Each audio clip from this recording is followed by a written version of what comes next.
Friends pro kabaddi season 12 Telugu Titans అయితే రెండో revenge అయితే కంప్లీట్ చేసుకోవడం జరిగింది. యూపీఎస్తో జరిగిన మ్యాచ్లో తెలుగు టైటన్స్ టీం అయితే 5 పాయింట్స్ తేడాతో గెలవడం జరిగింది.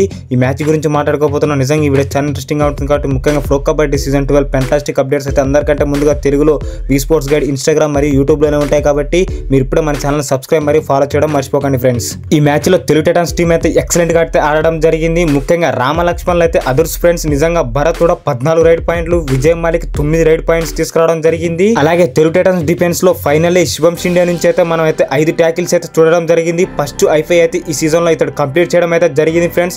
ఏది ఏమైనా తెలుగు టైటన్స్ అయితే సక్సెస్ఫుల్ గా రెండో రివెంజ్ అయితే కంప్లీట్ చేయడం జరిగింది.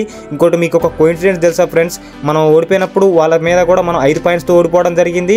అది కూడా 35-40. మళ్ళీ ఇప్పుడు మన టీం కూడా 45-35 తో వాళ్ళైతే ఓడడం జరిగింది.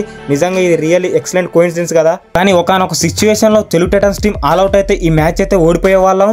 కానీ లాస్ట్ లో మహారాష్ట్ర ప్లేయర్ అయిన ప్రఫుల్ జవారే తెలుగు టైటన్స్ చిచ్చర్పీడి ఇతరైతే 4 రైడ్ పాయింట్స్ తీసుకురావడంతో మన తెలుగు టైటన్స్ టీం అయితే ఈ మ్యాచ్ లో గట్టెక్కడం జరిగింది.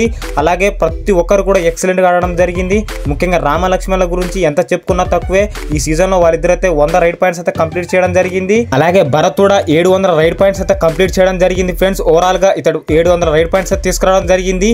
ఏది ఏమైనా తెలుగు టైటన్స్ టీం అయితే ఈసారి ఎక్సలెంట్ గా ఉంది. వరుసగా మన తెలుగు టైటన్స్ టీం అయితే 4 విజయాలు అయితే సాధించడం జరిగింది. ఏది ఏమైనా చెన్నై లీగ్ లో 2 మ్యాచ్లు అయితే 2 మ్యాచ్లు కూడా గెలవడం జరిగింది ఫ్రెండ్స్. ఇదే కాన్ఫిడెన్స్ తో ముందరికెళ్తే నెక్స్ట్ 8వ తారీఖు అయితే హర్యానాతోనైతే ఆడబోతున్నాం.